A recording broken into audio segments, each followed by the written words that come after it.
Good morning, Standard 8 children. In the last video, we had discussed about adjective विशेषण.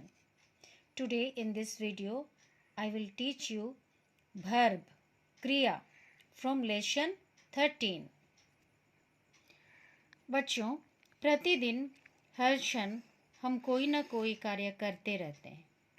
कभी हम हंसते हैं, कभी रोते हैं, कभी बोलते हैं, कभी चलते हैं, कभी टहलते हैं, कभी दौड़ते हैं, कभी लिखते हैं, कभी पढ़ते हैं, कभी खाते हैं, कभी सोते हैं, तो कभी ऐसा ही बहुत सा कार्य करते हैं. तो इस प्रकार इन्हें ही हम एक शब्दों में कहते हैं क्रिया यानी वर्ब.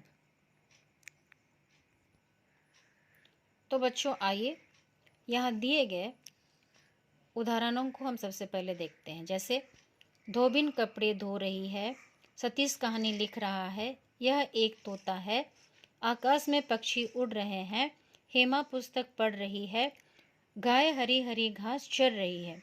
यहाँ लिखे हुए मोटे अक्षर वाले पंक्तियों को और मोटे रंगीन पद किसी काम के करने या होने का बोध करा रहे हैं. ये क्रियापद हैं, अतः हम कह सकते हैं कि ये क्रिया है. क्रिया वाक्य का एक महत्वपूर्ण अंग है.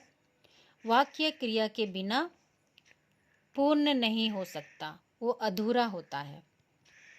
क्रिया की परिभाषा हम दे सकते हैं, किसी काम के करने अथवा होने का बोध कराने वाले पदों को क्रियापद कहा जाता है.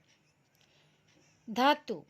क्रिया के मूल रूप को धातु कहा जाता है. जैसे पढ़, लिख, जा, आ, गा, खेल आदि क्रिया के सामान्य रूप मूल धातु में ना जोड़कर या प्रत्यय जोड़कर बनाए जाते हैं. जैसे हंस जोड़ना हंसना, लिख जोड़ना लिखना, फंस जोड़ना फंसना, खेल जोड़ना खेलना.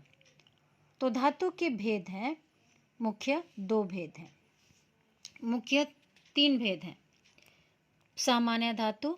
मूल रूप में ना प्रत्यय लगाने पर जो रूप बनता है उसे सामान्य धातु कहा जाता है.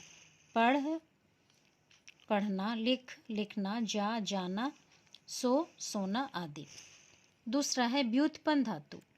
सामान्य धातु में प्रत्यय लगाकर अथवा किसी अन्य प्रकार से बनाई गई धातु को व्युत्पन्न धातु कहा जाता है.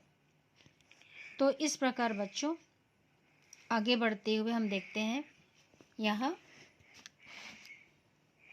मूल धातु हैं दे, रो, सो, कर, काट, चल, खा, उड़ आदि.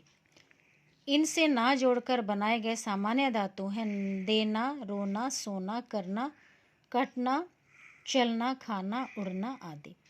व्युत्पन्न धातु. प्रत्यय जोड़ने के बाद जो धातु बनते हैं उन्हें हम कहते हैं. जैसे दिलाना, दिलवाना, रुलाना, रुलवाना, सुलाना, सुलवाना, कराना, करवाना, काटना, कटाना, चलाना, चलवाना, खिलाना, खिलवाना, उड़ाना, उड़वाना.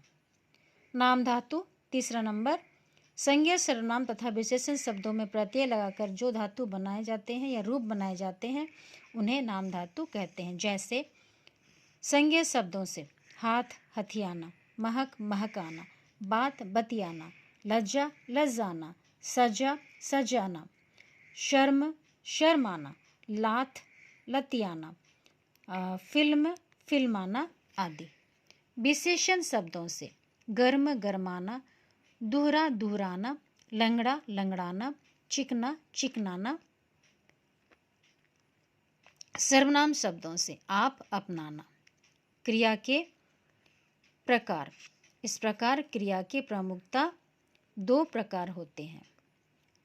पहला आकर्मक क्रिया, दूसरा है सकर्मक क्रिया. आइए हम सबसे पहले देखते हैं आकर्मक क्रिया. बच्चों इससे पहले हम क्रिया संबंधी कुछ महत्वपूर्ण बातों के बारे में चर्चा करेंगे. तो बच्चों आइए हम देखते हैं कि क्रिया संबंधी विशेष बातें, किन बातों को ध्यान देना आवश्यक है. पहला है कोई भी वाक्य क्रिया के अभाव में अपूर्ण होता है। दूसरा ध्यान देने योग्य बात है, कुछ क्रिया स्वयं घटित होती है तो कुछ क्रियाएं हमारे द्वारा की जाती है। कुछ क्रियाएं एक शब्द की होती है तो कुछ क्रियाएं एक से अधिक शब्दों से मिलकर बनती है। हिंदी में क्रिया सामान्यतः वाक्य के अंत में लगाई जाती है।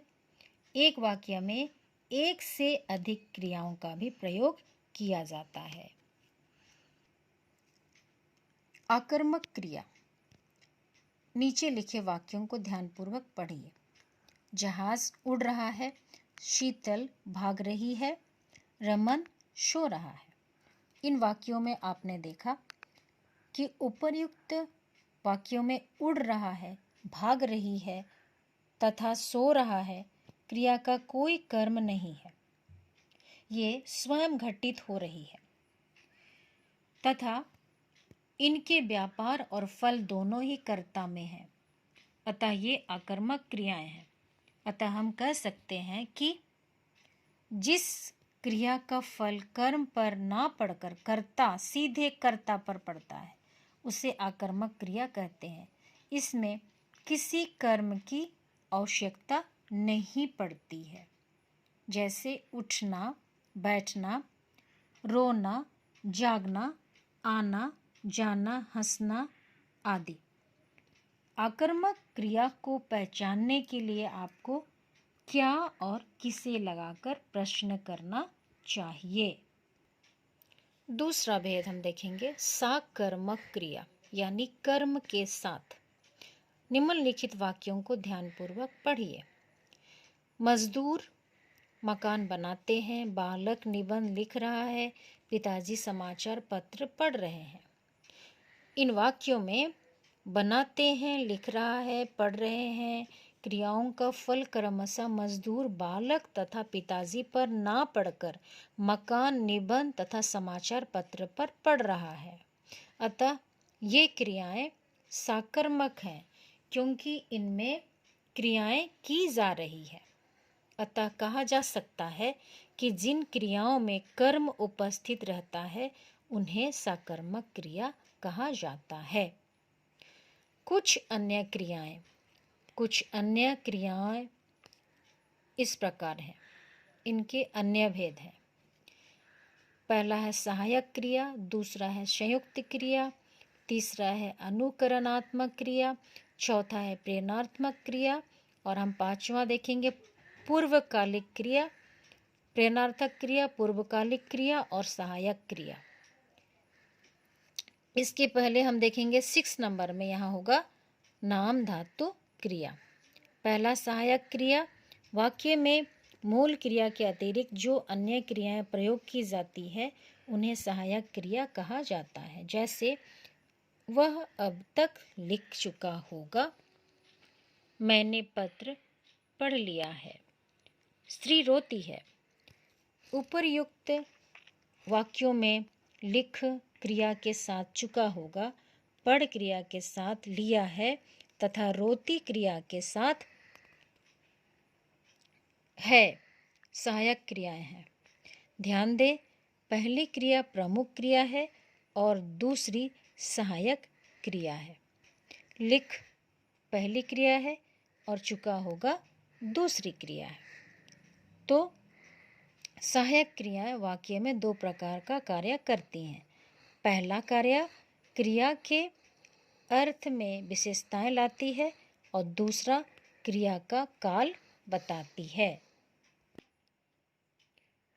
इस प्रकार बच्चों सकर्मक क्रिया के 2 और भेद माने जाते हैं, एक कर्मक क्रिया और द्विकर्मक क्रिया। जिस क्रिया का केवल एक ही कर्म होता है उसे हम एक कर्मक क्रिया कहते हैं, जैसे कि पिताजी अखबार पढ़ रहे हैं। द्विकर्मक क्रिया, जिस क्रिया के 2 कर्म होते हैं उन्हें हम द्विकर्मक कहते हैं। जैसे नर्स रोगी को दवा पिला रही है।